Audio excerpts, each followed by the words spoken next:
So, lads, it's over.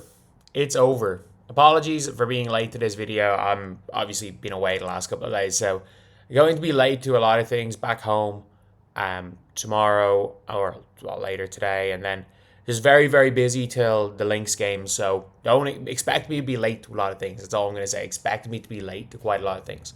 So we just saw the most pointless contract of all time.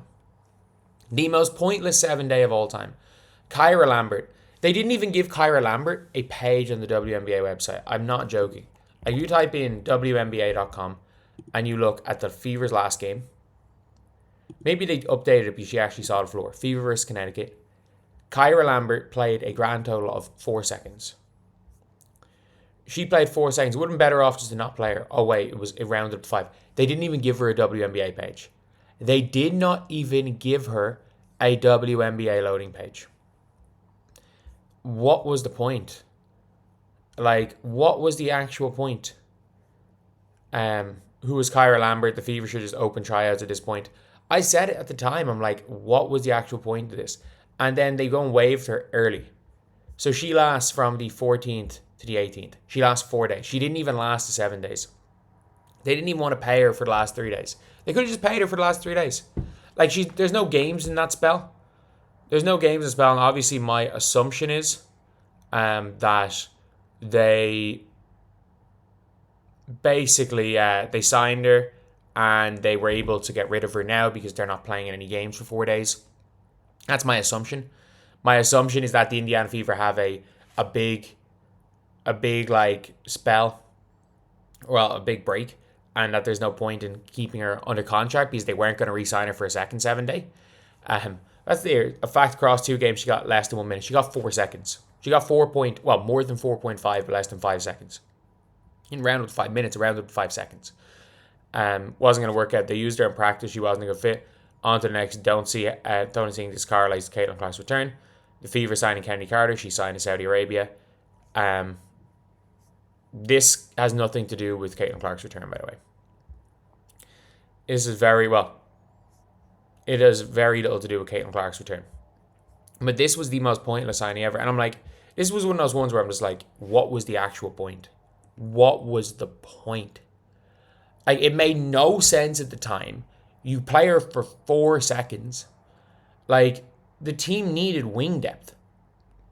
Madison Scott was available and you chose Kyra Lambert instead. Madison Scott's playing good minutes for the Dallas or for the Washington Mystics. There are wings available. Like, at this stage in the year, you can make the argument that they lost the Washington Mystics game because they went to sign a player who had no right to be, like, not no right, who had no reasoning to be at the WNBA level. Instead of just signing a wing. Because they don't have scouting. They're not watching other leagues. They're not watching what happened in, I don't know, maybe you watch what happens in some other leagues and you're looking, who's a dynamic wing? You're looking coming out of college. Okay, who maybe is a dynamic wing that didn't go and get drafted? Let's start to look in the second and third rounds for players that got cut. Let's even, if we're looking for shooting, there are players that are available. There are players that are available that could have done more and sit on the end of the bench for a week who were never good enough. Like, you can find players who did better than 8 points per game in a Greek league, which has amateur teams in it, as far as I'm aware. If not fully amateur teams, a lot of amateur players. Like, the standard of the Greek league on the women's side is barely better than the standard of the Irish league. And I'm sorry, you're not just going to take an 8 point per game player at the Irish league into the WNBA. It just doesn't work like that. It's not like she was killing it in Spain. It's not like she was killing it in France. She was a fine player in Greece. But, like, this one made no sense. This one never made any sense. This never made sense in the first place. Like, I don't know why. I don't know what the front office was doing. And, like, Stephanie White was like, was she on your radar? No. Stephanie White, it was clear Stephanie White had never watched her play basketball before. Like, I don't know what the hell they were doing. Like, who did they even contact? Because they were like, oh, she played with... I'm just going to try to look up where she played. Who she had played with in the past. So, I think, did they say Breanna January? So, Breanna January So she played till... She's only 37. She played till recently enough. She played till...